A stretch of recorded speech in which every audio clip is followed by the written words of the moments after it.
Oma Gyana Timirandasya Gyananjana Shalakaya Chakshurunmilitamena Tasmai Shri Gurave Namaha Shri Chaitanya Manobishtam Stapitam Yena Bhutale Swayamrupa Kadameham Dadati Swapadantikam Vancha Kalpatarabhishcha Kripa Sindhubhaivacha Patitanam Pavanibhyo Vaishnavibhyo Namo Namaha Jai Shri Krishna Chaitanya Prabhu Nityananda Shri Advaita Gadadhara Shivasadi Gaura Bhaktavrinda Hare Krishna Krishna Krishna Hare Hare Hare Rama Rama Rama Hare Hare Gurave Gaura Chandraya Radhikaya Tadalaya Krishna Krishna Bhaktaya Bhaktaya Namo Namaha. So dear devotees, as you see, I'm very advanced because I have two notebooks in front of me. Sevgili adamlar, biraz ilerlemiş durumdayız çünkü önümde 2 tane bilgisayar var. And I beg to be excused for that. That's just for the technical reasons. That's not a sign of Anubhava, as Maharaj spoke in the morning. Bu sabah konuştuğumuz gibi Anubhava'nın bir göstergesi değil, sadece teknik bir durumdan dolayı 2 tane bilgisayar var önümde. And first of all, I would like to ask the blessings of my senior God brothers and God sisters, Bhaktipad Maharaj, Nrsimha Krishna Prabhu, Mataji Manjari. Thank you so much for being here and for supporting me. Öncelikle ben kendi can kardeşlerimden, kıdemli can kardeşlerimden onların takdislerini istiyorum. Bhaktipad Goswami Maharaj ve Manjari Mataji'den. From one side, I feel myself to be like at an exam when I have to present the material in a right way, in a proper way. Yani ben kendimi şu anda bir sınavın içinde görüyorum. Yani sanki bir sınava girdim, bu maddi bir şeyi anlatacakmış gibi hissediyorum. Without mistakes and deviations. Tabii bunları da hata yapmadan ve bir kesintiye uğramadan yapmam gerekiyor But gibi. from another side, it's a great relief because just by your presence, I'll feel some inspiration and some sattva in my heart, and by Guru Maharaj's grace, I'll be able to say something worthy. Ama diğer yandan da sizin varlığınız da burada Guru Maharaj'ın lütfuyla da bir şeyleri çok uygun bir şekilde söyleyebileceğimi düşünüyorum. And I just want to mention one thing. Bir şeyden bahsetmek istiyorum. That after the Radhashtami festival, I was just reminding the devotees and talking with them about that really beautiful, from the aesthetic point of view and from the devotional point of view, dance of Bhaktipad Goswami Maharaj. Radhashtami Festivali'nden sonra adananlarla konuşuyordum. Bhaktipad Goswami Maharaj'ın festivalde gerçekten inanılmaz bir adanmayla yaptığı harika danslar vardı. Even my mother saw that video and she said, "This is amazing." Annem gördü, dedi ki, wow, bu harika. And usually when my mother is saying something, she means it. Ve annem bir şey söylediğinde gerçekten söylüyor. And it was wonderful from the aesthetic point of view. Yani coşku tarafından çok harikaydı. It was wonderful from the point of view of unity amongst devotees. Adananların kendi uyumu açısından çok harikaydı. It was wonderful because it was a devotional dance. It wasn't just a show. Yani harikaydı çünkü o adanmayla ilgili yapılan dans sadece bir show değildi. And it was wonderful because it was, usually I'm quite critical how devotees are dancing, but this was the first time in my life, 34 years in ISKCON, when all the marks were checked. Devotion, beauty, grace, unity, everything was there.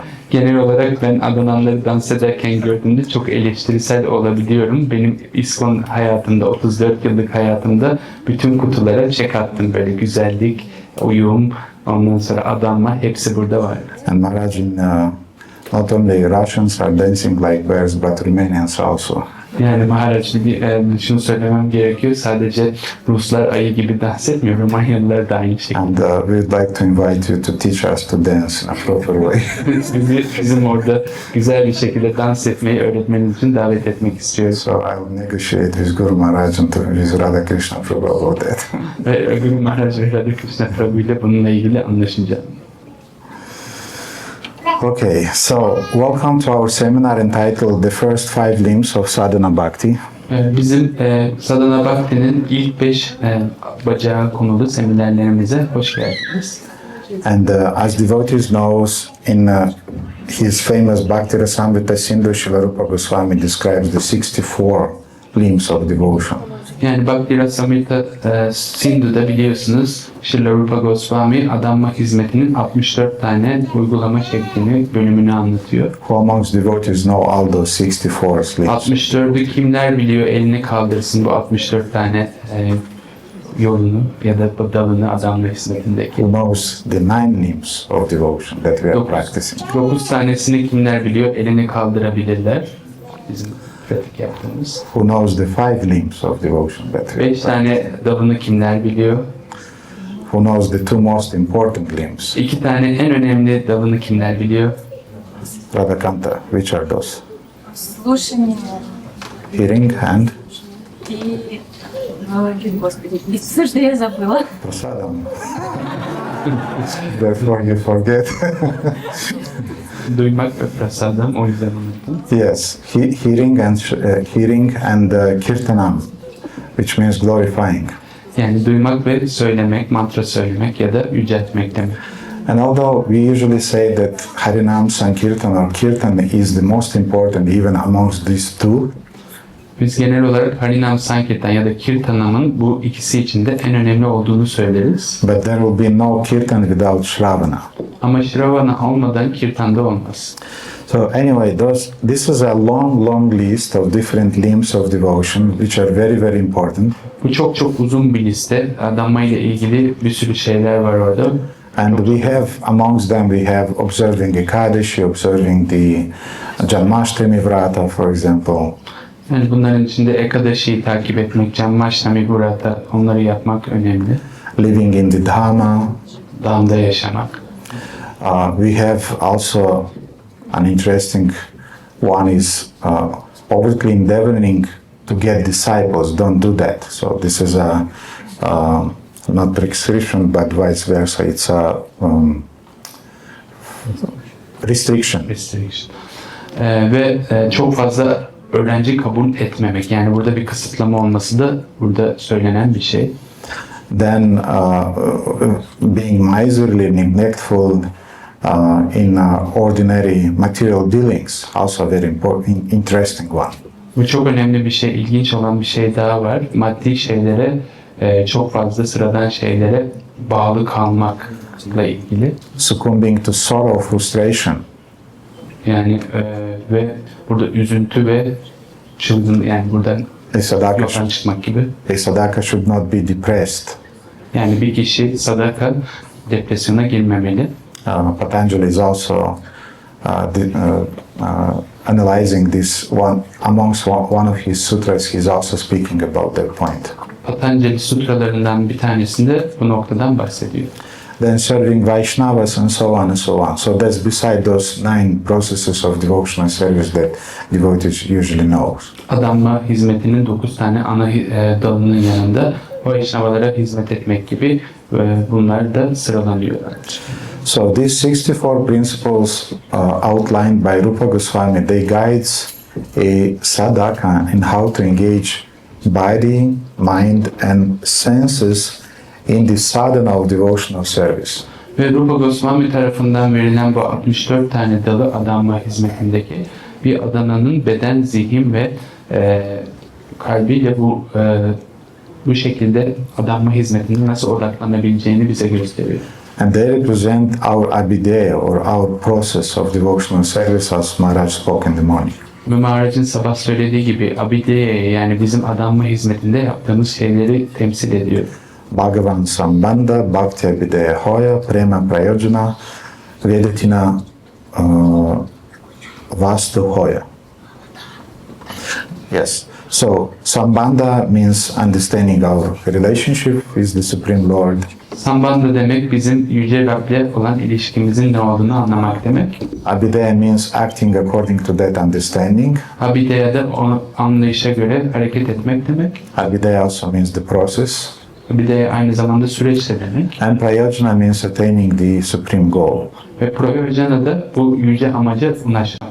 And as we heard, Maharaj gave a very beautiful example with the GPS, Ve Maharaj çok güzel bir örnek verdi GPS'te. which first is showing where we are, Burada diyordu ki o kıtada biz neredeyiz?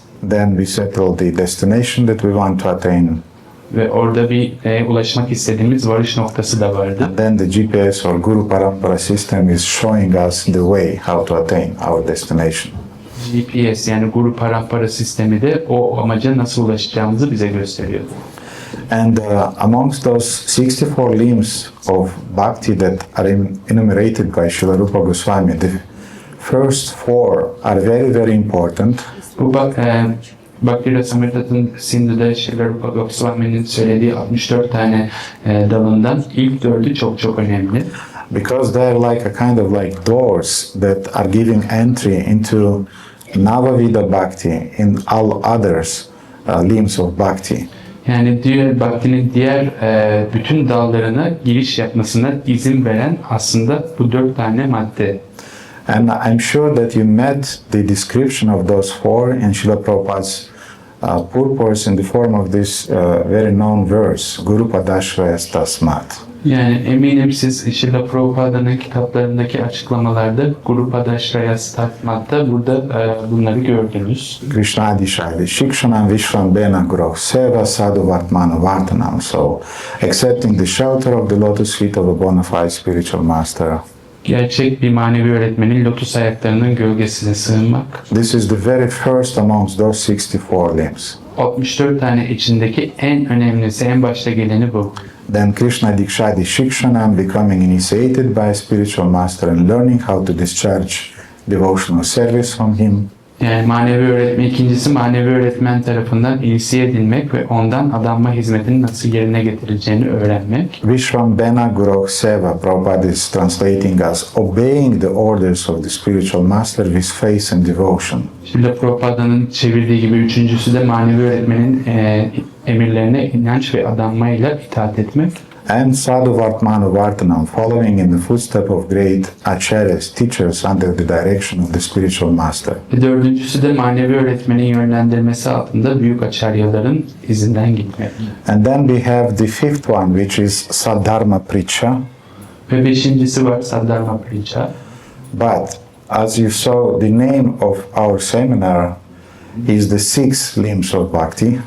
Ve burada bizim biliyorsunuz seminerimizin başlığı Bhakti'nin 6 dalıydı. And technically there are five, but I divided this Krishna Dikshadi Shikshanam into two. Just in the frame of this seminar, we'll do that, a little deviation, but I want to do that just to help you understand the importance of Shiksha. Yani bir tanesini, burada 5 tane var ama bir tanesini ikiye ayırdım ki sizin Shiksha'nın önemini çok daha iyi bir şekilde anlayabilmeniz için bunu bu şekilde. And when we will speak about the Shiksha, you'll understand how important it is, and therefore you'll understand why I divided them. Yani burada Shiksha'dan bahsederken onun önemini de anlayacaksınız ve onu neden ikiye böldüğünü de anlayacaksınız. So today we will speak about the first three limbs, first three doors, Guru Padashraya Tasmat, Krishna Dikshadi and Shikshanam. Bugün ilk orada gördüğünüz ilk üçünden bahsedeceğim. And tomorrow we'll speak about the other three. Ve yarın da diğer kalan 3 tanesi hakkında konuşacağız. And we will start with the first door to Bhakti, Yani ilk olarak Bhakti'nin ilk kapısından başlayacağız. which is Guru Padashrayas Tasmat, accepting the shelter of the lotus feet of a bona fide spiritual master. Bu da Guru Padashrayas Tasmat, hakiki bir manevi öğretmenin lotus ayaklarına sığınmak. And our acharyas, they're explaining that Uttama Bhakti doesn't begin till one takes shelter of a spiritual master. Bizim acharyalarımız birisi hakiki bir manevi öğretmenin lotus ayaklarına sığınmadan Uttama Bhakti'ye ulaşmanın mümkün olmadığını söylüyor. Guru Padashraya Tasmat. So here we have three very important words, Guru, Padashraya and Tasmat. Burada 3 tane önemli kelime var. Guru, Padashraya ve Tasmat. And let's start with the first word tasmat. What means tasmat? İlk önce tasmat kelimesiyle başlayalım. Tasmat ne demek? Sometimes tasmat is translated as on those grounds of reason, Bazen tasmat şöyle çevriliyor. Bilgeliğin zeminini oluşturan şey or if you are interested in. ya da bir şeyle ilgilenmek. And Prabhupada is translating the word tasmat as therefore. Ve Srila Prabhupada tasmatı bu yüzden diye çeviriyor. So we have here the quote from Srila Prabhupada. Ve burada Srila Prabhupa'dan bir alıntı var. Tasmat means therefore.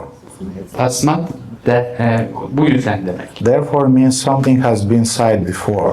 Ve bu yüzden demek de daha önce söylenmiş bir şey anlamına geliyor. What is that? Bu ne? Tasmat gurum prapadyata jigesushaya uttamam. Therefore, any person who seriously desires real happiness must seek a bona fide spiritual master and take shelter of him by initiation. Bu yüzden gerçekten ciddi bir şekilde gerçek mutluluğu arayan bir kimse hakiki bir manevi öğretmene yaklaşmalı ve ondan inisiyasyon olarak ona sığınmalı. And later we will see also the meaning of the word tasmat, because before this famous verse from Srimad Bhagavatam 11.3.21, Yani bu tasmat kelimesinin anlamına daha sonra bakacağız. Bu Srimad Bhagavatam'ın 11.3.21'deki çok önemli kıtasından önce konuşalım. there are two important shlokas which are describing, in short, they are describing that we are suffering in the material world. Ve orada kısaca bizim maddi dünyada nasıl acı çektiğimizle ilgili bir tanımlama var.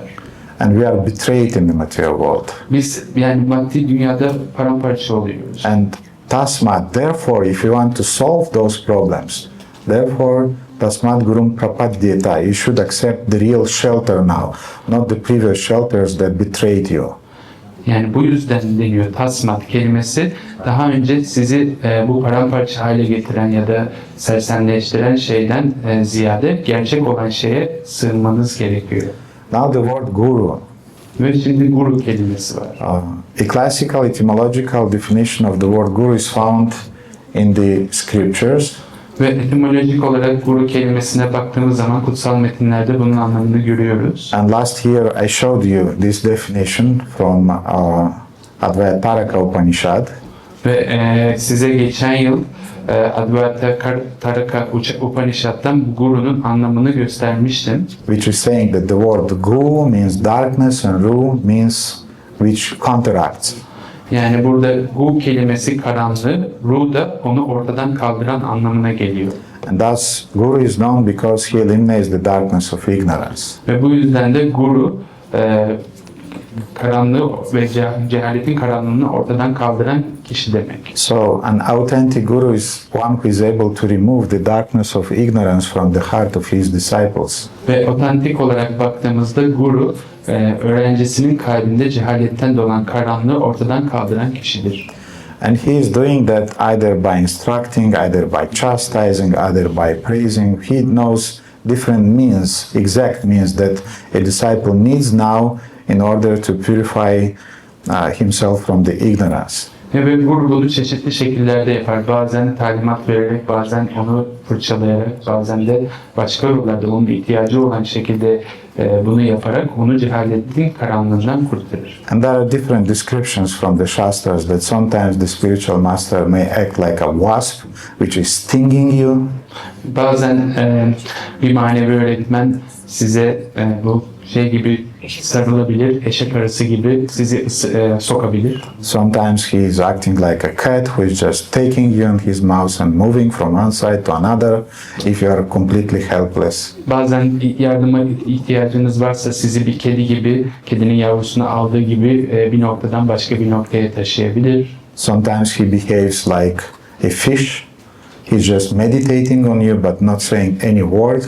Bazen bir balık gibi davranabilir. Yani sizin hakkınızda meditasyon yapabilir ama size hiçbir şey söylemeyebilir. The tortoise is doing the same thing. He's putting the eggs on the shore and just meditates on the disciples but not interact with them. Yani kaplumbağalar da aynı şeyi yapıyor. Geliyorlar, yumurtalarını sahile bırakıyorlar ve onun üstüne meditasyon yapıyorlar ama öğrencileriyle böyle bir ilişkiye girmiyorlar. But the idea is that the spiritual master, he knows exactly what means to use in order to purify you from the ignorance of material existence. Ama buradaki fikir şu, manevi öğretmen sizi karanlığın cehaletinden kurtaracak olan şeyin ne olduğunu bilir ve değişik şekillerde bunu yapar. And the word guru is very similar with the Latin word gravis, which means heavy or weighty. Ve guru kelimesi aynı zamanda ağır, yani ağırlığı olan anlamına da geliyor. Weighty with knowledge, wisdom. Ve buradaki ağırlığı olan şey tabii ki bilgi ve bilgelik diyoruz. And it is said that when a woman is heavily pregnant, she is known as guru because she is also heavy. Yani bir kadın hamile kaldığında ağırlaşır ve o yüzden ona guru denir. Or a heavyweight wrestler also is known as guru, he's heavy. Ve aynı zamanda ağır siklet güreşçileri de guru olarak bilinir çünkü onlar ağırdır. And a honeybee also, when he's back from collecting nectar, is also known as Guru Patela.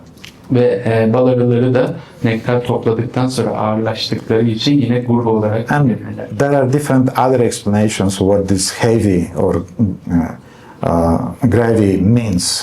Ve bu ağır kelimesinin ya da ağırlığı olan kelimesinin farklı söylenip şekilleri de var. Sometimes it is said that he is heavy because in the sense that he cannot be moved away by anything in this world. Ve bazen denir ki o ağır çünkü bu maddi dünyada bir yerden bir yere hareket ettirilemeyecek kadar. The spiritual master always remains steady and ingrounded. Ve spiritüel manevi öğretmen de her zaman bir yerde sabit ve He's engrounded sabitlenmiş kalır o. in his svarupa and his desire to serve his spiritual master, to serve the Lord and so on. Orada o manevi öğretmenine ve Rabbe hizmet etmek için oradadır. And sometimes the word guru is also translated as the one with whom is difficult to deal with. Bazen guru kelimesi de aynı zamanda onunla uğraşmanın zor olduğu anlamına da geliyor. Because he's always cutting your pride and your arrogance. Çünkü o sizin her zaman bu gururunuzu ve kibrinizi kesen kişi oluyor. So in other words, he is not a people pleaser, not a disciple pleaser. Ya da bir başka deyişle o öğrencilerini memnun eden ya da insanları memnun eden kişi değil. He doesn't strive for kanaka, pratishta, kamini, for fame, for adoration, for resources. He wants the benefit of the disciple. Yani o kaynaklara bakmaz, üne bakmaz ya da gelecek herhangi bir yüceltmeye bakmaz. O öğrencisinin iyiliği için. So a genuine spiritual master in this way never flatters the ego of their disciples, of his disciples. Yani bu şekilde gerçek hakiki bir manevi öğretmen öğrencilerinin egosunu okşamaz. But a most precise definition of the word guru is given in Srila Shivaram Swami Maharaj's books, which is called Shiksha Guru Book. Ve en güzel açıklaması guru kelimesinin Srila Shivaram Swami Maharaj'ın kitaplarında var. Özellikle Shiksha Guru kitabında. And I remember a seminar, old seminar that Guru Maharaj gave in 90s, 2000 something, in Russia and Moscow about the Shiksha Guru principle. Ve hatırlıyorum 1990'ların sonunda ya da 2000'lerin başında Guru Maharaj, Srila Shivaram Swami Maharaj Rusya'da bir Shiksha Guru ile ilgili bir seminer veriyordu. And he repeated again and again this definition that a guru is anyone who imparts transcendental knowledge based on guru, sadhu and shastras. And he repeated anyone who imparts transcendental knowledge based on guru, sadhu, shastras. Ve tekrar bu şeyi söylüyordu. Bir guru transandantal bilgiyi guru, sadhu ve shastra'ya göre başkalarına veren kişidir. Bu herhangi birisi olabilir, bunu yapan kişidir. So after refreshing our understanding and our remembrance about the meaning of the word guru, now let's see the second word guru, padashraya. What means padashraya? İlk önce bu guru hakkındaki anlayışımızı tazeledikten sonra şimdi ikinci kelimeye geleceğiz. Guru padashraya. And you can see on the slide we have the following definitions. Padashraya means shelter of the feet. Ve burada kelimenin anlamını görüyorsunuz. Ayaklara sığınak, ayaklara sığınmak geliyor. In full surrender. Bunu da tam teslimiyetle yapmak. Or also a very interesting meaning, padashraya means becoming like a refugee. Yani burada bir sığınak gibi sığınak olmak. Mülteci olmak anlamına geliyor. So Prabhupada is writing in his purport to 11 Srimad Bhagavatam 11.3.21. Srimad Bhagavatam 11.3.21'de Srila Prabhupada açıklamasında şöyle söylüyor. One who has understood the futility of the material existence can approach a bona fide spiritual master. Diyor ki Srila Prabhupada maddi dünyanın yararsızlığını anlayan kişi gerçek hakiki bir manevi öğretmene sığınır. And we see this affirmation from Yoga Sutra made by Patanjali. Ve aynı bilgiyi Yoga Sutra'da Patanjali tarafından verildiğini görüyoruz. Dukkham eva sarvam vivekinaha. For a viveki, for an intelligent person, everything is suffering in this material world. Zeki bir kişi için bu maddi dünyadaki her şey acıdır, ızdıraptır deniyor. So having this realization, tasmat, therefore you should seek shelter, Guru Padashraya of a spiritual master. Ve bu farkındalığa sahip olan zeki kişi tasmat bu yüzden bir manevi öğretmene sığınmalıdır. And you should be like a refugee. Ve burada bir mülteci gibi olmalıdır. A refugee is one who understood the futility, or he understood the suffering conditions in which he is situated now. Bu mülteciler içinde bulunduğu durumun ne kadar acı verici olduğunu bilir, faydasız olduğunu bilir. And he is forced to flee his country due to war or due to violence, due to political persecution. Ve bu yani onlar bu acıları savaş sebebiyle, politik sebepler sebebiyle karşılaşmış olabilir. And as a result, he or she apply for shelter in some other country. Ve bu yüzden de o kişi yani mülteci olarak başka bir ülkeye göç ederek oradan sığınmak ister. So in a similar way, a disciple, he accepts Guru Padashraya after.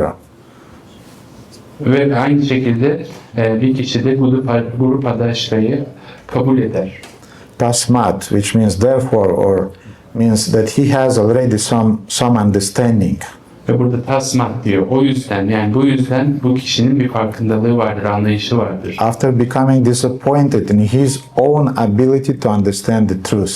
Ve kendi hayal kırıklıkları nedeniyle burada gerçeği kavrayabilme durumuna gelmiştir. After realizing that through tarka, through logic, you cannot grasp the truth, you cannot perceive the reality. Yani burada mantıksal olarak gerçekliği göremiyor. Yani gerçekliğin farkına varamıyor. After realizing that I'm a fool, therefore I need guidance. Ve orada farkındalığa sahip olduktan sonra bir ahmağım ben, aptalım ve benim bir rehberliğe ihtiyacım var. After becoming horrified by the perspective of Janma, Mrityu, Jara, Vyadi in the material world. Ve doğum, ölüm, hastalık, yaşlılığın ardından bunun faydası olmadığını anladıktan sonra bu farkındalıktan sonra bu noktaya geliyor. But also by becoming attracted by Shri Guru's qualities, by his purity, by his devotion. Ve bu şekilde Guru'nun niteliklerine ve adanmasına doğru bir çekim duymaya başlıyor. And by becoming thirsty after the wisdom that Shri Guru is sharing from his own heart. Ve bu şekilde Shri Guru'nun kendi kalbinden paylaştığı bilgeliğe karşı bir susuzluk çekiyor. And we all know this famous mantra from Upanishads. Upanishadlardan bu ünlü mantrayı hepimiz biliyoruz. Asatma asat gamayo, tamasuma jyotirgamayo, mrityamam amritam gamayo. Which is saying that, "O Lord, please lead me from the asat, the unreality of the illusory existence to the reality of the spiritual existence." Ve bu mantrada deniyor ki, ey Rabbim beni gerçek olmayandan gerçek olana doğru götür.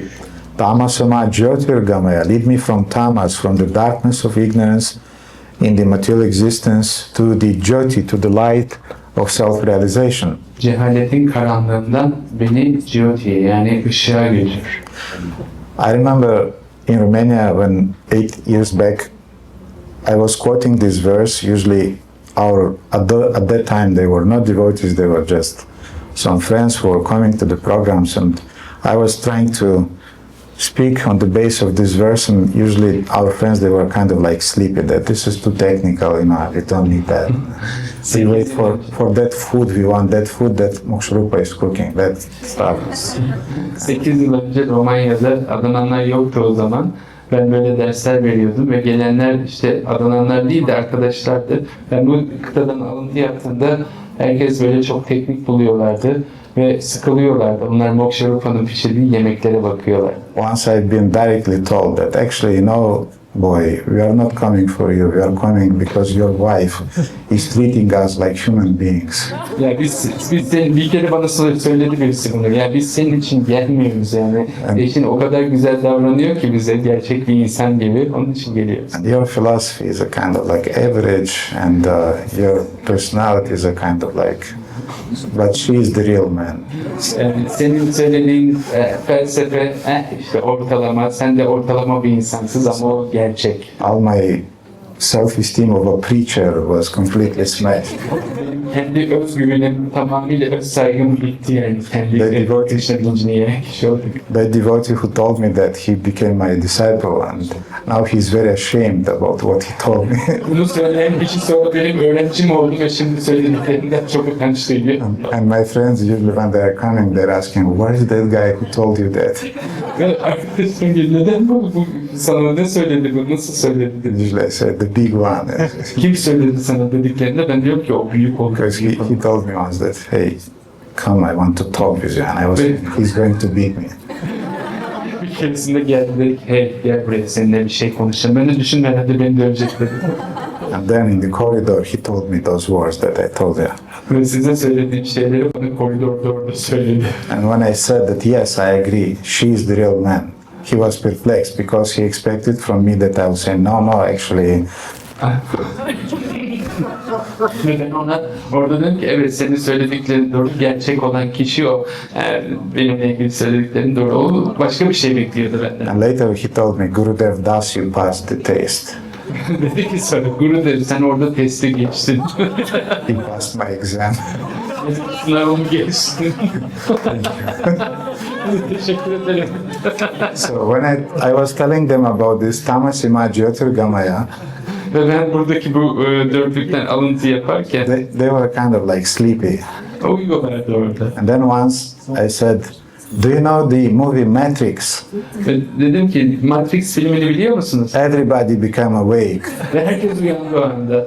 I say, this Tamasima Jyotirgamaya is in the beginning of the Matrix. Ve bu cehalet işte tam olan kısmı Matrix'in başında olan şey. And then they went home, they looked at the Matrix again, Ve eve gittiler, o kısma baktılar. and they came back and said, you're right, this is a bona fide verse, Ve dediler ki evet sen haklısın, bu hakiki bir kıta. since it's in the Matrix. And Çünkü Matrix'te var. but this verse actually reflects two essential attitudes with which we should approach a spiritual master, or a spiritual master should be approached. Yani bu aslında bu kıta bizim manevi öğretmene nasıl yaklaşacağımızla ilgili bir kıta. And we see a negative one, disappointment in the values of the material life, Ve negatif olanı da bu materyal dünyanın gerçek dışı olmasıyla ilgili. asatoma, I'm disappointed in this temporary material existence, mrityam, which is everything is dying here in the material world. Çünkü burada her şey ölümle merityam, yani her şey ölüyor bu maddi dünyada. And we are covered by ignorance. Ve biz cehaletle kaplanmış durumdayız. And a disciple in this way, he is expressing his realization about dukkam eva sarvam vivekina, that everything is full of suffering in the material world. Ve burada bu öğrenci de bundan aslında şey yapıyor, farkındalığa sahip oluyor. Bu dünyadaki her şey acı verici. And then we see a positive attitude, which is also included in this verse. Ve burada biz pozitif bir tutum görüyoruz aynı zamanda. Express a passionate desire to attain the highest happiness of the spiritual world. Yani spiritüel dünyadaki en yüksek mutluluğa ulaşmaya duyulan tutku, ihtiras, arzu. And we should understand that as long as one lacks these two elements in his approach to the spiritual master, Ve biz bunu anlamalıyız.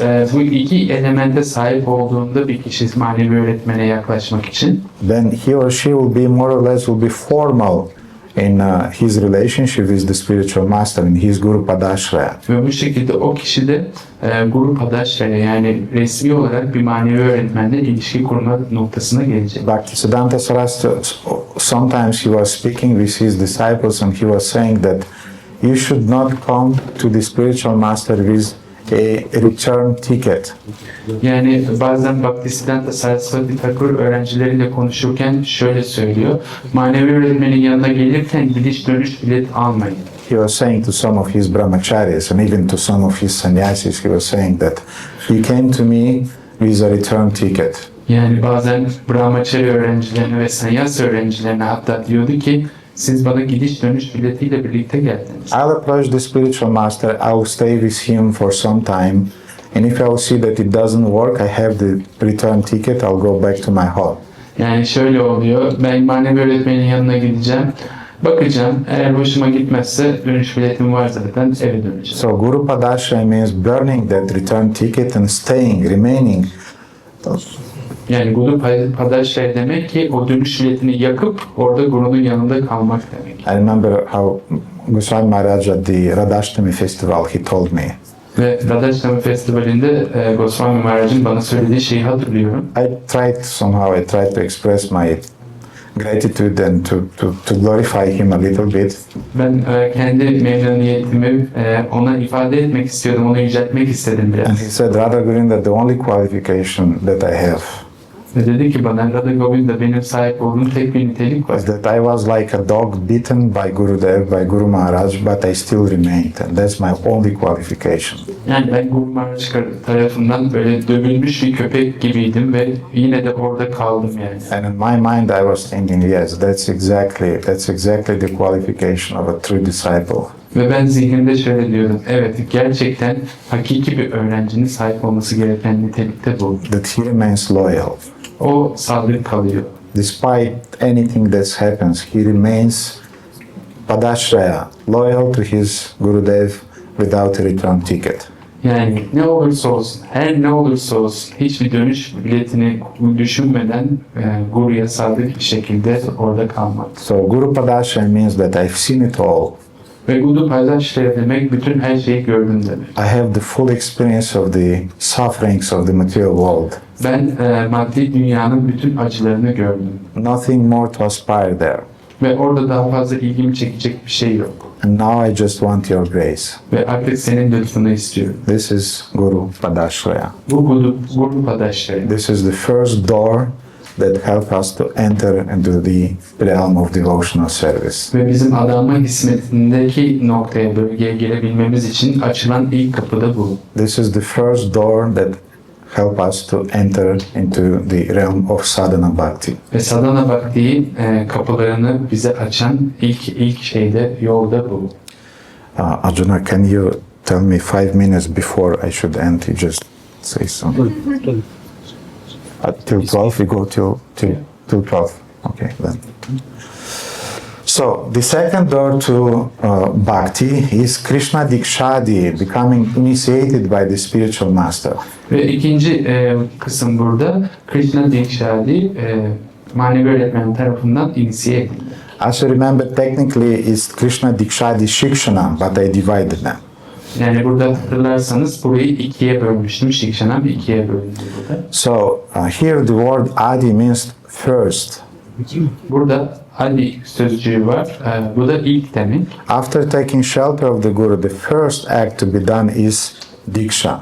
Ve buradaki Guru'ya sığındıktan sonra ilk yapılacak şey Diksha. And here we see a quote from Vishnu Yamala. Actually, it's quoted in Hari Bhakti Vilas. Ve burada Hari Bhakti Vilas'tan Vishnu Yamala tarafından verilen bir alıntı var. Unless one is initiated by a bona fide spiritual master, all of his devotional activities are useless. Deniyor ki bir kişi hakiki bir manevi öğretmen tarafından inisiye edilmedikçe onun yaptığı bütün adama hizmetiyle ilgili aktivitelerin hiçbir yararı yok. And I want to say there are more quotes like this, very heavy quotes, which are saying that without Diksha, you don't receive even 1% of your activities that you are doing in your spiritual practice. Yani daha ağır kıtalar da var. Orada diyor ki yaptığınız spiritüel aktivitelerden %1 bile fayda sağlayamazsınız manevi öğretmene sahip olmadıkça. And the second part of this verse is saying that a person who is not properly initiated can descend again into the animal species. Yani bu kıtanın ikinci bölümünde diyor ki eğer uygun bir şekilde bir kişi inisiye edilmedikçe tekrar hayvanlar aleminde doğmak için gelebilir. And that's sometimes young devotees are putting pressure on some even younger devotees that you did not took initiation yet. Yani bazen genç adananlar daha genç adananlardan, yani daha inisiyasyon almamış daha genç adananları böyle baskıya sokuyorlar. You should do it fast, otherwise you'll take birth amongst the animals. Bunu hızlı yapman gerekiyor, yoksa hayvanlar aleminde doğacaksın diyorlar. This is a social pressure. Don't do that. Bu sosyal bir baskı, sakın buna gelmeyin yani. So, when speaking about initiation, Srila Prabhupada often quoted the famous shloka. Ve inisiyasyon hakkında konuşulduğunda Srila Prabhupada sıklıkla bu ünlü shlokadan alıntı yapar. Yatha kanchana tam vyatikam samrasa vidanata tata diksha vidanena dvijatam jayate nrinam, which is saying that as a bell metal is turned to gold when mixed with mercury in an alchemical process. Yani bu kıtada deniyor ki bir metalin altına dönüşmesi gibi merkür civa ile karıştığında bir alkemik proses sonucunda. So one who is properly trained and initiated by a bona fide spiritual master immediately becomes a brahmana. Bu şekilde bir kişi uygun bir şekilde eğitildiğinde ve hakiki bir manevi öğretmen tarafından inisiye edildiğinde hemen bir Brahmana'ya dönüşür. And historians are saying that in medieval Europe there was a group of mystics called the alchemists. Ve alkemiler var, simyacılar var Avrupa'nın ortasında yaşayan. And they wanted to find that formula, how they could change the iron or any other metal into gold. Ve onlar, o simyacılar, demiri altına dönüştürmenin formülünü arıyorlardı. But this changing is required a lot of power, a lot of energy, because you should change it on the atomical level. Yani bu da çok büyük bir güce sahip olmayı gerektiriyordu. Çünkü bu değişim atomik seviyede yapılması gereken bir şeydi. We can very easily paint some bronze or into a golden color, and it will look like gold. Tabii ki hani bir bronza ya da altın rengine boyayabiliriz o demiri ve hemen demir altın gibi görünecek o zaman. But after the first scratch or first rain or something like that, then everybody will understand that this is not real gold. Ama ilk yağmurdan sonra ya da ilk çizikten sonra herkes onun altın olmadığını, gerçek altın olmadığını anlayacaktır. So in a similar way, in our spiritual practice, we can very easily, change our outlook, we can change our clothes, we can change our external behavior. Yani biz de aynı şekilde dışsal görünüşümüzü değiştirebiliriz, kıyafetlerimizi değiştirebiliriz, davranışlarımızı değiştirebiliriz dışsal olarak. We can even learn some devotional skill. Ve bazı adanmayla ilgili yeteneklere de sahip olabiliriz. Like singing, giving classes, quoting shlokas. Yani mantra söylerken işte kirtan yapmak gibi, shlokalardan alıntı yapmak gibi. But such external changes does not necessarily speak that we are really changed inside. Ama bu dışsal olan şeyler gerçekten bizim içeride değiştiğimizin bir göstergesi olmayabilir. So for this change to happen, we need a special force to be applied. Ve bu değişimin olması için gerçekten özel bir güce sahip olmak gerekiyor. And that transformative force is called diksha. Ve bu dönüştürücü güce diksha denir. It's a process in time. It's not a one-time event. Yani bu devam eden bir süreç, sadece bir kerede olan bir şey değildir. And this process includes an external and internal aspect. Ve bu sürecin hem dışsal hem de içsel tarafı vardır. And we can say that more or less the external side of this process, transformative process of diksha, can be described in the terms of tapa, pundra, nama, mantra, and yaga, or those 5 elements of initiation which has a ritualistic aspect. Ve burada dışsal olanlara baktığımızda Diksha'nın 5 tane ritüelistik olan tarafını görebiliyoruz. Tapa, Mundra, Nama, Mantra ve Yaga gibi. Tapa, Pundra, Tata, Nama, Mantra, Yaga, Panchama, Amita, Pancha, Samskaraya, Paramai, Kantiki, Hetava, by these 5 processes or 5 samskaras, we attain intense devotion to the Lord. Ve bu 5 tane samskara ile birlikte Rabbe karşı çok yoğun bir adanmaya sahip olabiliriz. Actually, originally I was thinking to speak at this festival about the Pancha Samskara, but then Nrsimha Krishna Prabhu, he told me that the topic now will be Sadhana Bhakti. Ben aslında Pancha Samskara hakkında konuşacaktım. Sonra Nrsimha Krishna Prabhu bana konu Sadhana Bhakti dedi. So I'll leave it for some other time. Ve ben bunu başka zamana göre. But the internal essential aspect of Diksha is defined by Jiva Goswami, also in the famous verse that Prabhupada often quoted. Ve burada Prabhupāda'nın sıklıkla bahsettiği, alıntı yaptığı Jiva Goswami'den bir alıntı var. Divam jnanam yatoda dhyat kuryat papasya sankshayam tasmat dikshati saprokta deshika tattva kovidaya.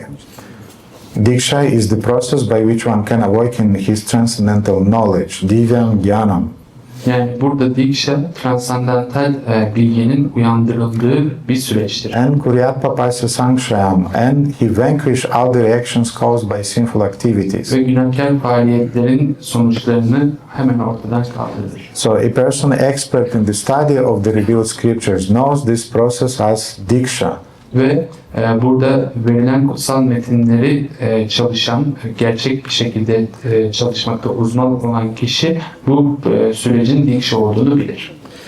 Often devotees are thinking that this the beginner devotees, they are very preoccupied by when the guru is taking the karma. Yani başlangıç seviyesindeki adamlar ya da en başta diyorlar ki guru ne zaman karmaları alacak? When exactly it happens. Yani ne zaman oluyor karmaları? I remember in 90s there was a yagya, an initiation, and a devotee took a banana. After the yagya, took a banana and ate it. Yani ben 90'ların başında bir yagya seremonisindeydim ve oradaki adananlardan bir tanesi muzu aldı, yagya ateşindeki bir yedi. And some other devotees told, "You're doomed now because you ate the karma that devotees threw in the fire." Ve oradaki adananlardan bir başkası da şimdi bittin. Oradaki ateşteki bütün oraya geçen karmayı yedin sen. So we were considering that the exact moment is when you take that banana and you put in the fire. That's exactly when I'm relieved now. Ve biz böyle düşünüyorduk yani o muzu ateşin içine koyduğumuzda aldığımız bu meyve, aslında koyduğumuz meyve bütün karmalarımızı bizim gidiyor artık, tamam. It would be a very nice and easy process. Yani o zaman çok hoş ve kolay bir süreç olabilirdi bu. No, the verse is saying actually to the degree that you apply the knowledge that you receive from the spiritual master, you practically apply it in your life. To that degree, your karma is burnt. Yani aslında burada bu kıtada deniyor ki siz manevi öğretmenden öğrendiklerinizi ne kadar kendi hayatınızda uygularsanız o derecede sizin karmalarınız yanacak. Mataji Malati, a disciple of Srila Prabhupada, she was remembering her wedding with her initiation and her wedding with Shyam Sundara Prabhu. Yani Malati Mataji Srila Prabhupāda'nın öğrencisi kendi evliliği ve inisiyasyonunu, Shyama Sundara Prabhu ile evliliği ve inisiyasyonunu hatırlıyordu. Srila Prabhupada was doing the fire yagya. Srila Prabhupada kendisi bu ateş seremonisini yapıyor. And the whole yagya, Mataji Malati was thinking that what in the world have we to spoil this nice butter and why should we throw it in the fire? It costs so much. Ve Malati Mataji bütün seremoni boyunca şöyle düşünüyormuş. Ya nasıl oluyor da biz bu kadar pahalı olan tereyağını bu hale getirip ateşin üstüne döküyoruz? And Swamiji is throwing this butter in the fire, is throwing, and it's just a waste of money. Yani böyle Swamiji alıyor bu tereyağını ateşin üstüne döküyor, bütün parayı mahvetti, harcadı. And then Prabhupada said, take the bananas. Ve Prabhupada sonra dedi ki oradaki muzları alın. And they took the bananas in the hands. Ve muzları ellerine aldılar. And Prabhupada said, throw them. Onları atın dedi Prabhupada. And Prabhupada had a thick accent. Ve Prabhupāda'nın kalın bir aksanı vardı. And neither Malati nor Shyama Sundara understood what Prabhupada wanted. Yani ne Shyama Sundara ne Malati Prabhupāda'nın ne istediğini anlayamamışlar. And they started to pile the bananas. Ve onlar muzları soymaya başladılar. It means to eat it. Yiyecekler diye. Then Prabhupada finally he showed them, just throw them in the fire. Ve Prabhupada sonunda dedi ki atın onları ateşe atın. Then after the yagya, Prabhupada said, bow down. Ve Yagya'dan sonra Şrila Prabhupada dedi ki eğilin. And also because of the accent, they could not understand what Prabhupada meant. Ve aksan yüzünden yine onlar anlayamadılar Prabhupa'nın ne demek istediğini. Prabhupada was in a kind of like shy way. He was saying, bow down, bow down. Prabhupada utanarak biraz eğilin, eğilin dedi.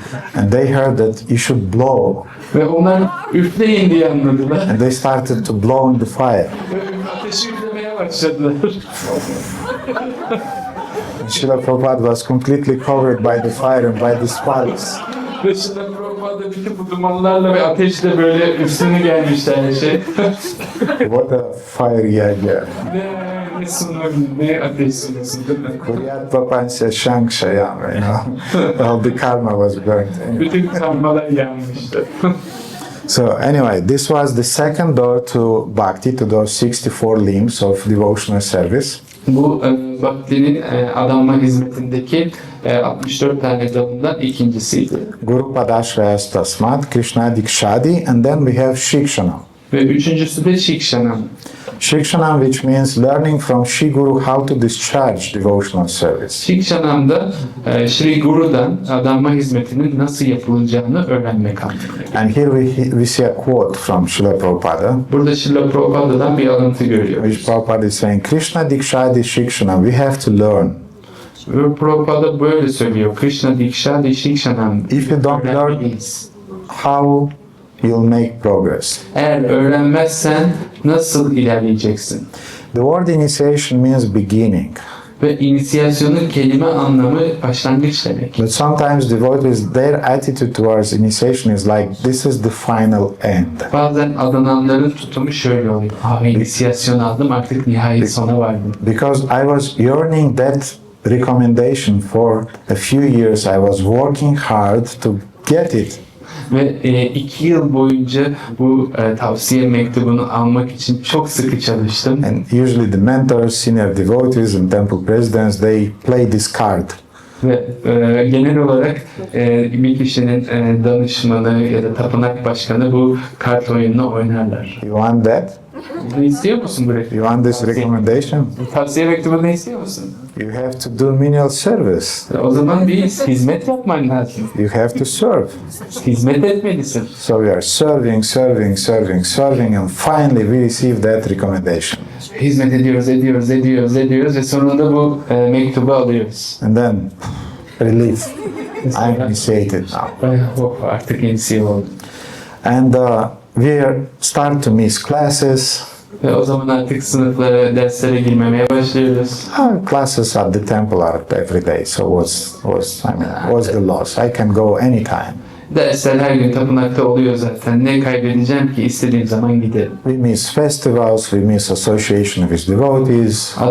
Bu sefer festivalleri kaçırmaya başlıyoruz. Adananların birlikteliğini kaçırmaya başlıyoruz. So instead of starting our advancement, actually we just stopped.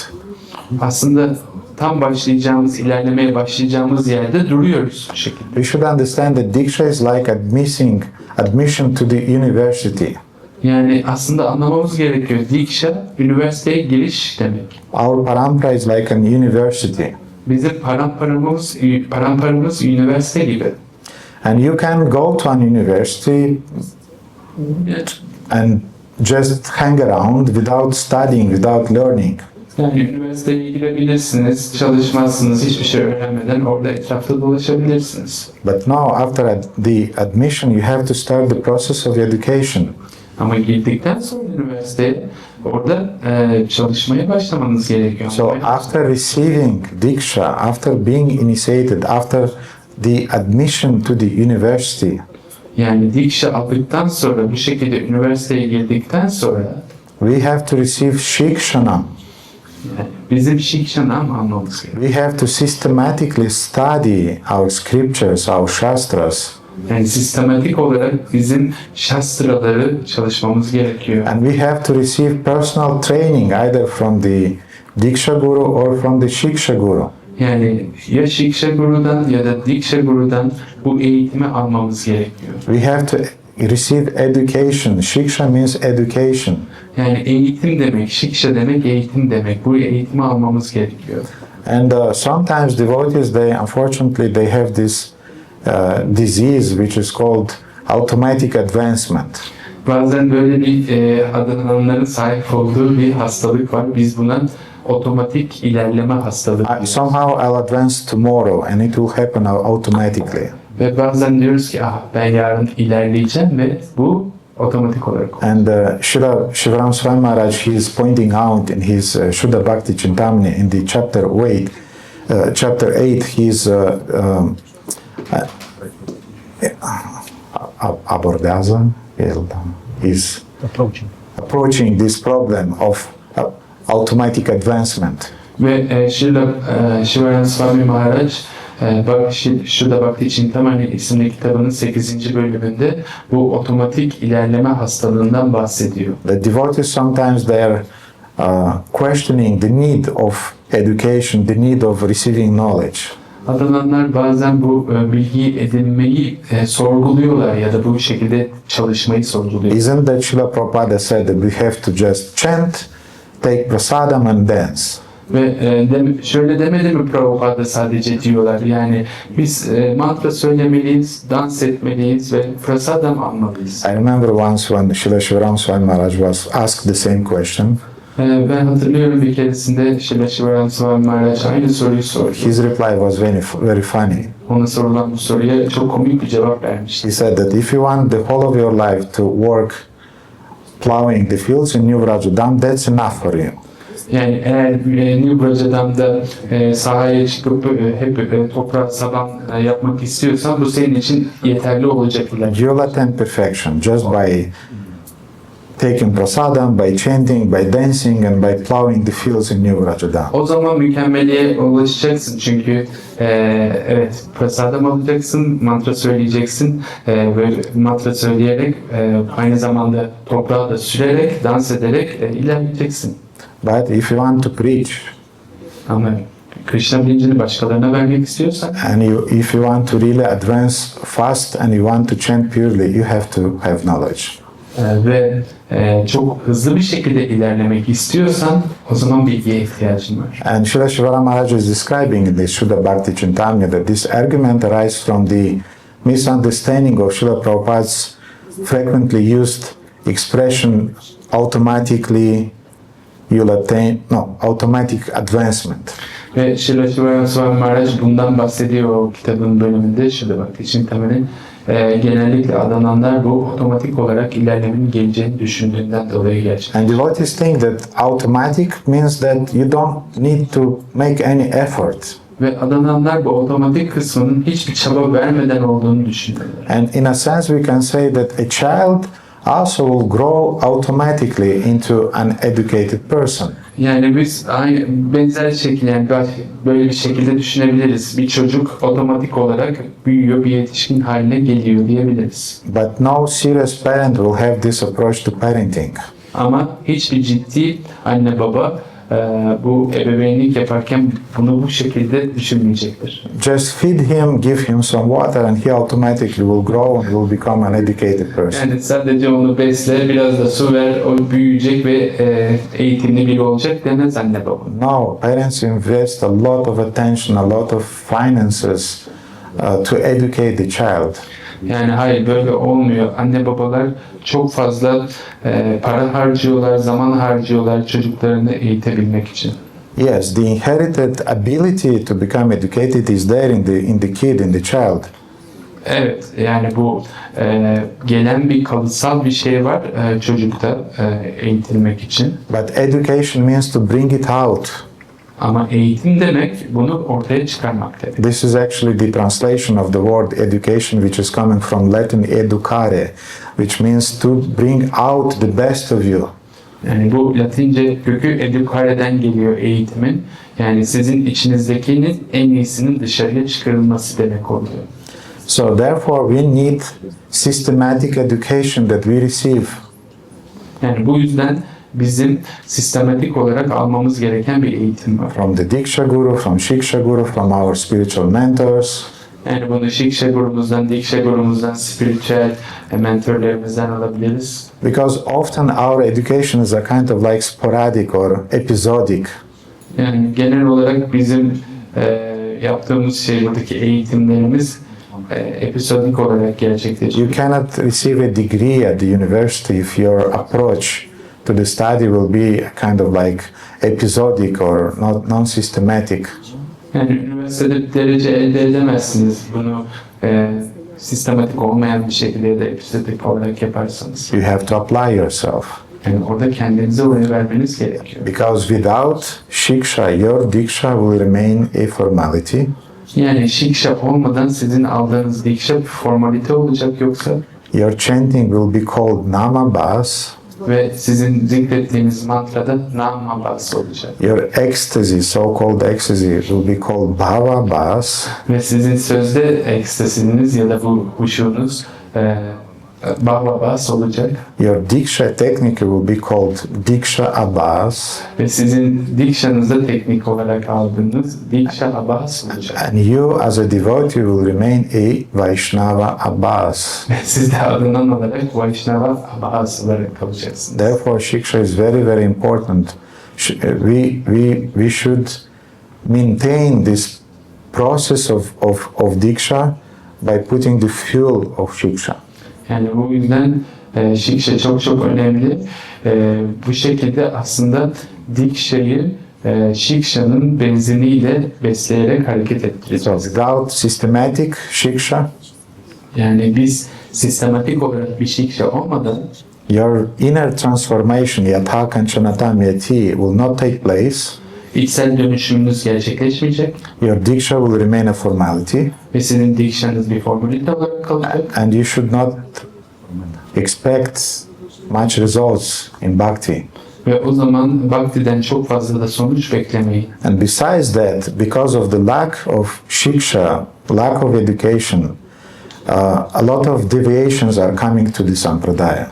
Ve bu eğitim eksikliğinin yanında birçok sizi yoldan çıkaracak şeyler de gelebilir bu sampradaya. And knowledge may become lost. The sampradaya can become deviated and lost. Yani sampradaya burada bozulmuş olabilir ve bilgi kaybolmuş olabilir.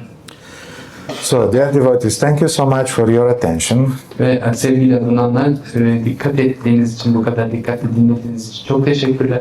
I could speak more details, Daha fazla detayla konuşabilirim. but I wanted to leave some time for questions because for 2 years in a row I did not do that. Yani ben 2 yıldır buna vakit bırakmıyorum. Bu sene sorular için zaman bırakacağım. So maybe you have some questions and I'll try to give some, Ve sorularınız varsa ben bunları cevaplamaya çalışacağım. some short answers to give the possibility to other devotees also. Yani daha kısa cevaplar vermeye çalışacağım ki bütün alanların sorularını cevaplayayım. Yes, Mataji Chandramala, please. Hare Krishna, thank you very Hare Krishna, thank you very much for this important class. Would you please elaborate what is a systematic shiksha? Yani burada teşekkürler verdiğiniz ders için. Sistematik shiksha'yı biraz daha açıklar mısınız acaba? Systematic shiksha means that it externally it can take the form of different, for example, different courses like Bhakti Shastras, Bhakti Vaibhava. Yani bunlar dışsal olarak şöyle olabilir: Bhakti Shastri, Bhakti Vaibhava gibi olan kurslar. And sometimes devotees are satisfied just by that. Bazen adananlar sadece bununla tatmin oluyorlar. In my personal conviction, I'm not so convinced about that. Ben kendi kişisel görüşüm olarak ona tam olarak ikna olmuş durumda değilim. For me, systematic education means that a senior devotee is taking responsibility to train you. Yani benim için sistematik eğitim demek, kıdemli bir adanının sizin gelişiminiz için sorumluluk alması demek. To train you by giving you the understanding of our Siddhanta, Yani burada size bizim Siddhantamızı öğreterek eğitmesi, by giving you the understanding of what is sadachar, what is the proper Vaishnava behavior, Sadachar'ın ne olduğunu size öğreterek, yani uygun Vaishnava davranışının ne olduğunu öğreterek bunu vermesi. and by training you to overcome your inner anarthas, inner impurities. Ve sizin içeride olan anahtarlarınızı ya da saf olmayan şeyleri oradan kaldırmanıza yardımcı olarak bu konuda eğiterek size bunu veriyor. So the essential element of this systematic training is that he assumed the responsibility to train you. Yani buradaki asıl konu şu, o kişi sizin sistematik olarak eğitilmenize dair bir sorumluluk alıyor. And you gave him, consciously you gave him or her the right to do that. Ve siz bilinçli olarak bunu yapması için ona izin veriyorsunuz. Who is a disciple? Öğrenci kimdir? A disciple is one who is giving to the spiritual master the right to correct him and to train him. Öğrenci demek manevi öğretmene onu eğitmesi veya düzeltmesi için izin veren kişi demek. Otherwise, our devotees sometimes they have a lot of degrees. They have Bhakti Shastri degrees, Bhakti Vibhava degrees, Bhakti program degrees and so on, but they are really untrained. They look like sometimes wild, because nobody took care about them, nobody trained them. Yani bazen adananlar işte Bhakti programını bitiriyorlar, Bhakti Shastri bitiriyorlar, Bhakti Vibhava bitiriyorlar. Ama ilişkilere baktığınızda çok vahşi olabiliyorlar çünkü onları kimse eğitmemiş. Those courses are very important. Tabii ki bu kurslar çok önemli. But they are just a part of your systematic training. Ama onlar sadece sizin sistematik eğitiminizin sadece bir parçası. We need a living person. Bizim canlı yaşayan birisine who is snigdha, who is inclined, who has a sympathy towards us.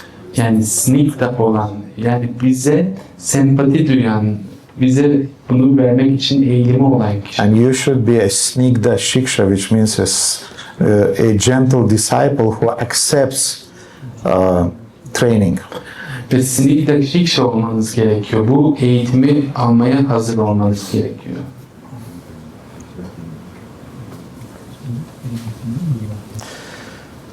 Yes, Mataji Maklari, please correct me.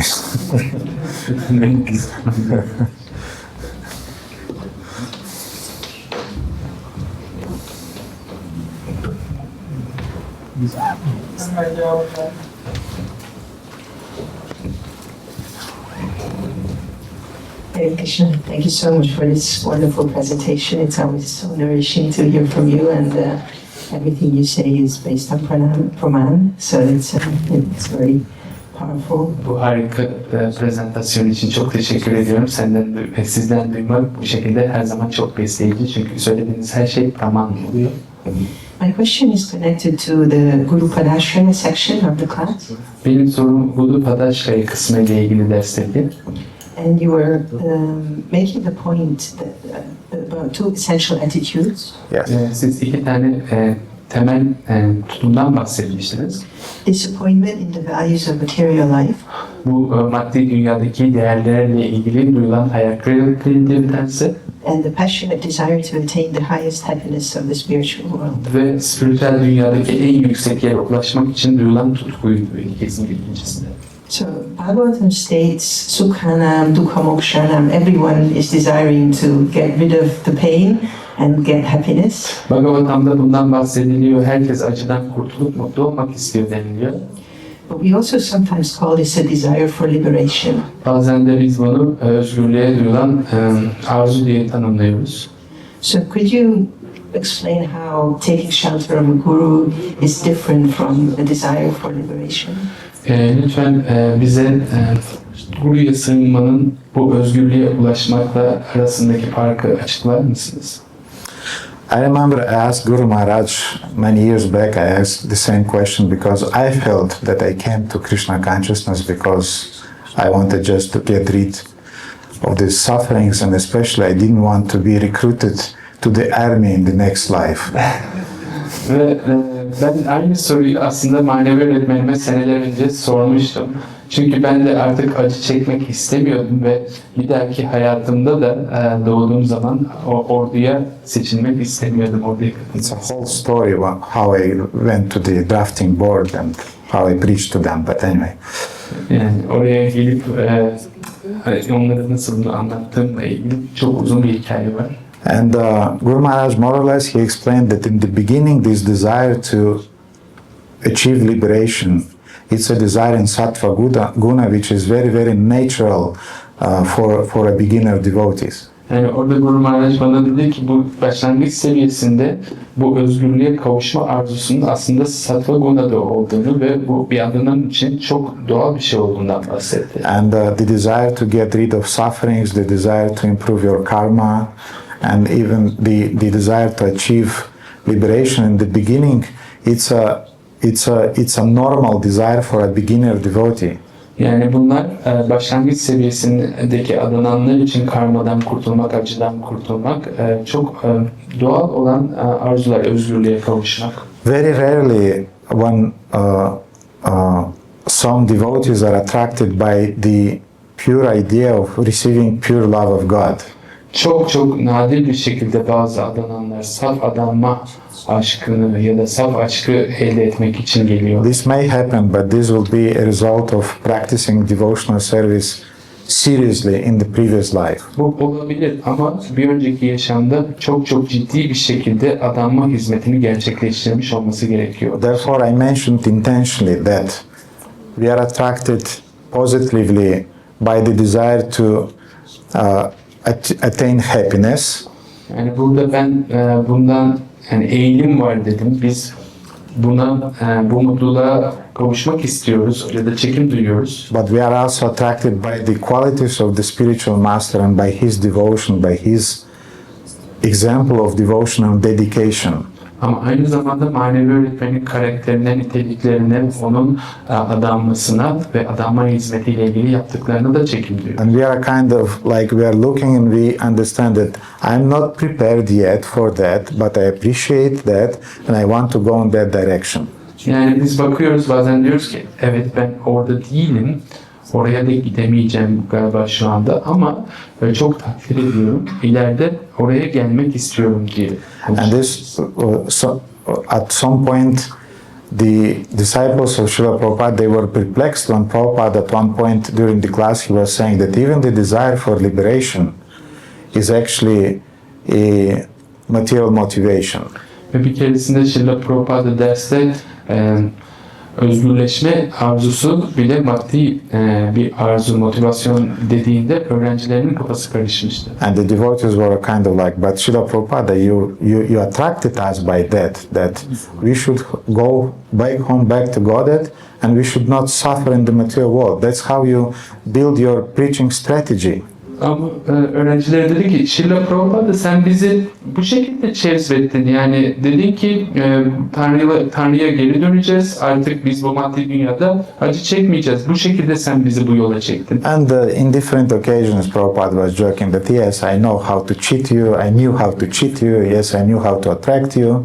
Ve Srila Prabhupada farklı yerlerde, farklı şekillerde evet ben sizi nasıl kandıracağımı biliyorum ya da size nasıl bu yola çekeceğimi biliyordum diyerek onlara cevap verdi. But the idea was that you're not prepared from the beginning to hear about pure devotional service without any motivation, anyabhilashtashanya. Yani Srila Prabhupa'nın aslında dediği şey siz biliyordum yani siz en baştan o saf motivasyona sahip değildiniz. Adanma hizmetine karşı ya da bhaktiye karşı anyabhilashtam shunyam kısmına hazır değildiniz. So I attracted you, Sizin çekim you advanced, siz ilerlediniz. you purified yourself, Kendinizi arındırdınız. and now it's time for anyabhilashtashanya. Ve şimdi anyabhilashtam shunyam için zaman geldi. Therefore, the spiritual master is giving systematic shiksha education in order to help his disciple to make all the next steps that should be done in the evolution of the disciple. Bu yüzden manevi öğretmen öğrencilerine şikşa vererek bu şekilde aslında dikşa ile birlikte yavaş yavaş bütün bu basamakları çıkmasını sağlıyor. And there are mentors, shiksha gurus who are taking responsibility just on the level of sadhu sangha or shraddha, as Goswami Maharaj is presenting in his seminar. Goswami Maharaj'ın seminerinde söylediği gibi bazı mentorlar var. Bunu yapıyorlar. Sadhu Sangha ve Shraddha seviyesinde adananlara bu birlikteliği veriyorlar. Some mentors are taking responsibility on the level of anartha nivriti. Bazı mentorlar anartha nivriti seviyesinde devreye giriyor. But that's the importance of Diksha Guru, because he knows all those steps that you should do, and he's watching, he's entrusting you to different Shiksha Gurus. He may do that, but like a general, he knows the whole strategy of your spiritual advancement, and therefore sometimes devotees are saying, yes, Shiksha Guru are more important. Yes and no, because the spiritual master, the Diksha Guru, he took the full responsibility for your achieving perfection, not just partial advancement. Bazen manevi öğretmen sizi görüyor yani ama bu Shiksha Guru size bu noktalarda geliyor, bir şeyler veriyor ama manevi öğretmen sizin Diksha Gurunuz sizin bütün seviyelerinizi biliyor ve sizin neye nasıl ihtiyacı olduğunuzu görüyor. Bazen Shiksha Gurulara gitmenizi, onlardan bilgi almanızı istiyor ama bir general gibi o şeyin başında sizin gerçekten ihtiyacınız olan şeyin ne olduğunu bilen kişi sizin Diksha Gurunuz oluyor. Bazen adamlar diyor ki ya Shiksha Guru daha önemli. Evet. So Hayır, aynı zamanda. for beginners, those Aropa Siddha Bhakti, Sangha Siddha Bhakti, they're okay. But Swarupa Siddha Bhakti will be in the end, and the spiritual master step by step will lead you to that. Yani Aropa Siddha Bhakti ve Sangha Siddha Bhakti başlangıçta önemli ama sizin manevi öğretmen daha ileriye götürecek olan noktaya getiriyor. Because as I said, I was also bothered by that because I felt in my heart that Ben de bundan rahatsızdım, kendi kalbimde bu vardı demiştim. I suffered enough. It's enough. Enough, it's enough. Acı çektiğim yeter artık, yeter yani. And that was my mindset that I just want to get rid of this nightmare. Ve ben bu kabustan uyanmak istiyorum demiştim. And then hearing again and again that no, this is not actually pure devotion. Ve sonra tekrar duydum bunu. Bu yani saf adanma değil. I accept it, okay, but I still don't feel attracted just by the idea of pure devotion. Evet, bunu kabul ettim ama yine de bu saf adanmaya bir çekim duymuyordum. And Guru Maharaj very casually said, don't worry about that, just go on serving. Dedi ki, buna üzülme, bunu düşünme, sadece hizmet etmeye devam et. The process itself will give you the taste for pure devotion. Yani sürecin kendisi sana saf adanma hizmetini... Don't be so much concerned with Bhukti, Mukti and Siddhi that are in your heart. Yani kalbindeki Bhukti, Mukti, Siddhi ile ilgilenme çok fazla. Serve Lord Chaitanya's mission. Yani Rab Chaitanya'nın hizmetini, misyonuna hizmet et. So by Lord Chaitanya's mercy, something happened. Ve Rab Chaitanya'nın merhametiyle bir şeyler oldu. When I accepted that, yes, I should not be so much concerned about liberation, this is not so important. There are much more important and beautiful things to aspire to. Ve ben o zaman onu anladım. Evet, bu özgürlüğe çok fazla takılmamak gerekiyor. Daha böyle ilham duyacağın ya da çekim duyacağın çok daha farklı güzel şeyler var. The whole second chapter of Hari Bhakti Vilasa is built, which is called Diksha, I forgot, Diksha Vahan or something, the name of the chapter, is built on shlokas after shlokas after shlokas. You're suffering, you're suffering, you're suffering, you're suffering. You are suffering. Tasmat Gurum Prapadita. And therefore, quickly do it. Quickly accept the shelter of a spiritual master. And I also was a kind of like the Sanatana Goswami Prabhu, but why you're motivating them with the sufferings. But seems to be there is no other things to motivate a beginner. Yani orada Hari Bhakti Vilas'ın 2. bölümünde, ismini tam hatırlamıyorum. Hep acı çekiyorsun, acı çekiyorsun, acı çekiyorsun, acı çekiyorsun. Acı çekiyorsun ve bu yüzden tasmat, yani Guru'ya gitmen gerekiyor. Ben de yani okurken düşünüyorum, Sanatan Goswami neden böyle yapıyor? Çünkü başlangıç seviyesinde olanların başka düşündüğü bir şey yok açıdan. And Tasmat Gurum Prapadita Jigasushe Uttamam. 2 shlokas before that verse are also about suffering. Ve bundan önceki 2 shlokada yine acı çekmekle ilgili. And that's the context of the word Tasmat. And therefore, Tasmat Gurum Prapadita. Yani tasmat kelimesinin de içeriği bu. Bu yüzden de bundan bahsediliyor. Thank you for the nice question. Okay, dear devotees, see, it's really 12 o'clock. Ve saat şu anda 12 ve deniz. And punctuality is the quality of brahmanas. Ve burada zamanında dakiklikte Brahmanalarımız özelliği. With your blessings and permissions, let's finish now. Ve sizin izninizle ve takdirsinizle şu anda bitirebiliriz. And tomorrow we'll continue. Yarın da devam edeceğiz. Shri Gaur Nitai ki jai, Shri Shashbhuj Gauranga Mahaprabhu ki jai, Srila Prabhupada ki jai, Nitai Gaur Premanande. His Grace Radha Govinda Prabhu ki. His Grace Nrsimha Krishna Prabhu ki jai. Thank you so much for translating Nrsimha Krishna Prabhu. Thank you for For letting me. sacrificing your time for that. Thank you for service opportunities. Thank you.